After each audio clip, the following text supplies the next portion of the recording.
Jasadimiz bugun baquvvat. Ruhda quvvat yo'q. Chunki ruhni zaiflashtiradigan amallar juda ko'p. Gunoh ustiga gunoh. Nomahramga qarash, haromga qarash, shariat chegarasini buzish, benamozlik, Qur'onni eshitmaslik, Qur'on o'qimaslik. Mana shu holatlarda bardavommiz, ruhimiz zaif. Shu bilan birgalikda qalb ham zanglagan.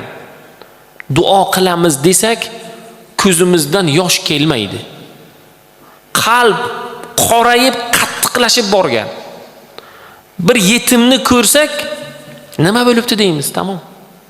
Taqdiri shu ekanda deymiz, bo'ldi.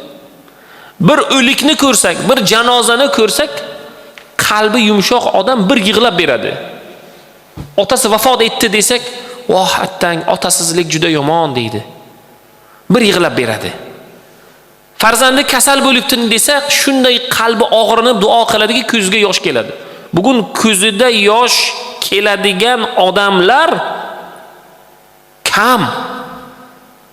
Nimaga deyilsa, gunoh ustiga gunoh, ham gunoh qilib, ham gunohni ko'rib, ruh shunday zaiflashib, qalb shunday qoraydiki, bag'ri tosh bo'lib ketdik. Shuning uchun olimlarimiz aynan Ramazondan oldin shu mavzuni aytyapmiz. Ruhning ozuqasi, qalbni tozalash Xudoni zikri bilan bo'ladi. Ibodat bilan bo'ladi. Shubhasiz qalb ham temir kabi zanglaydi dedilar ulamolarimiz. Uning zangini ketkazuvchi eng buyuk vosita Allohning zikridir. Zikr qalbni sayqallaydi, uni musaffo va nurli qiladi. Qalbning zanglashishiga ikki narsa, g'aflat va gunoh sabab bo'ladi. Uni tozalovchi narsa bor. Nima desangiz, istig'for va zikr qalbni tozalaydi. Oddiy bitta narsa aytamiz. Bir kosaga, bir stakanga, bir piyolaga bir kir yoki ranglik bir narsa oling.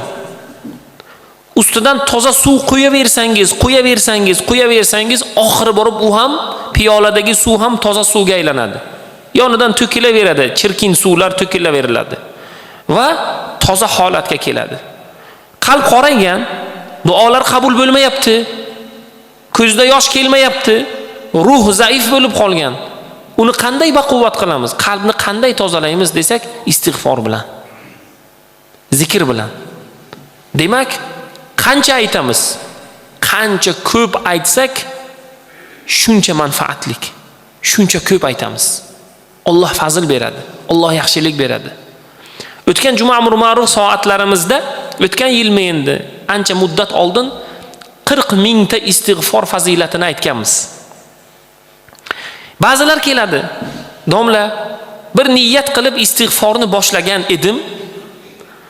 Istig'fordagi tasbih raqami 2000 ga yetmay turib, u masala hal bo'ldi. U masala bitdi. Xo'p, ba'zi bir odamlar keladi. 36 ming, 31 mingga yetgan vaqtda u masalamiz bitdi deydi. Ba'zi bir odam keladi. 40 mingtalikdan 4 marta qildim. 160 mingta bo'ldi. Hali bo'lgani yo'q. Biz ularga nima deb javob beramiz? Idishda qalbni bir idish bo'lsa, u idish qora suv bilan, chirkin suv bilan to'lgan bo'lsa, yangi suv quyapsiz endi istig'for aytib. Qaysi bir insonniki ozgina suv kirgandan keyin tozalanadi. Qaysi birniki qorayganligidan unga ko'p suv quyish kerak. 160 ming emas, million istig'for aytish kerakdir. Biz bilmaymiz. Holatni o'zingiz bilib oling. Shuning uchun bugun zikrni, tasbihni har doim aytingki, Alloh fazl bersin, Alloh yaxshilik bersin. Bugungi kunda alhamdulillah moda tusiga kirgan odat bor.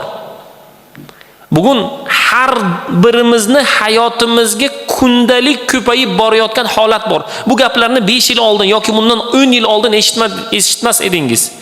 Kechqurun biz globusga yo bir toza havoga yo falon joyga chiqib 10 ming qadam yurayapmiz deydi.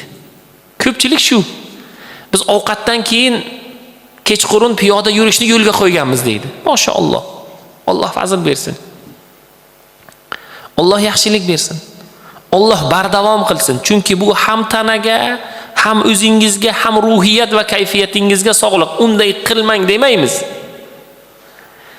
Lekin jamoatdan yoki o'sha 10 ming qadam yurayotgan insonlardan biz eshitmadikki, biz har kuni 10 mingta salavot aytish, 10 mingta zikr aytishni yo'lga qo'yganmiz degan gapni eshitmadik. Bugun ko'payib boryapti bugun. Piyoda yuradiganlar, Alloh fazilat bersin. Ularni men tanqid qilmoqchi emasman. Yurayotganda zikr aytib yursinlar endi. Xonadonlarda hammamiz har holatda istig'for aytib yurishlikni odat qilaylik endi. Zikr aytib yurishni odat qilaylik endi. Bir sura aytib yurishni odat qilaylik endi. Yurayotganda nima qilasiz deb ko'pchilikdan savol berganman. Qulog'imda quloqchinni qo'yaman, naushnikni qo'yaman, bir yaxshi YouTube ga kirib bir musiqa eshitaman, qo'yaman-da bemalol yuraman deydi. Birodar, bitta surani qo'ying, bitta mav'izani qo'ying, bitta zikrni qo'ying, yodlamagan surangizni takror qo'ying-da bemalol yuravering. U ham yod bo'ladi inshaalloh. Alloh fazl beradi. Demak, manfaat ustiga manfaat bo'ladi. Demak, yurish jasad uchun ozuqami? Jasadni foydasimi? Birodar, ruhni ham esdan chiqarmang. Qalbni ham esdan chiqarmang. Uni ham inshaalloh odat tusiga kirgizing. Alloh taolo Qur'oni Karimda 16 ta joyda zikr masalasi, istig'for aytib yurish, Alloh taoloni doim zikrida bardavom bo'lib yurish masalasini Alloh keltirdi Qur'onda. Bo'lib ham 16 ta joyda. Alloh taolo Qur'onda bir marotaba keltirgan jumlalari, bir marotaba keltirgan so'z, oyatlar muhim. Farz darajasida. Inson uni qilmasa gunohkor bo'ladi. Alloh taolo Qur'oni Karimda 16 ta joyda keltirdi. Demak, farzandingizga biz bir ish buyuryapsiz. U sizni qaramog'ingizda qilishga majbur. To'g'rimi? Bir ishni unga 16 marta takror aytyapsiz. Bu nimadan dalolat? U juda muhimligidan dalolat. Uni qilmasa bo'lmaydiligidan dalolat. 16 marta bir narsani takror aytganingizdan keyin ham qilmasa, siz uni jazolaysizmi? Albatta. Undan xafa bo'lasizmi? Tabiiy. Chunki bir ishni bir marotaba aytsangiz esdan chiqadi. 2 marta aytsangiz uni ish ko'pligidan unutib yubordi. 3 marotaba, 4, 10, 16 marotaba aytgandan keyin uni qilish kerak. Demak, u juda muhimligidan dalolat. Alloh taolo Qur'onda zikr qilish masalasini, ya'ni Xudoni zikr qilish, doim inson zikrda bardavom bo'lishlikni Alloh Qur'onning 16 ta joyida keltirdi. Va bunda oyat fazkuruni azkurukum washkuruli va la takfurun. Uning bittasi 16 tadan bitta oyat, meni yod etingiz deyapti Alloh taolo. Men ham sizni yod etaman. Ya'ni Allohni siz eslang, sizni ham Alloh eslaydi. Va menga shukr qiling, noshukrlik qilmang deb Alloh taolo Baqara surasining 152-oyatida shunday marhamat qilib aytadilar. Ikkinchi oyatda inson uchun muhim bo'lgan oyat. Allazina amanu tatma'inna qulubuhum bi zikrillahi ala bi zikrillahi tatma'innul qulub.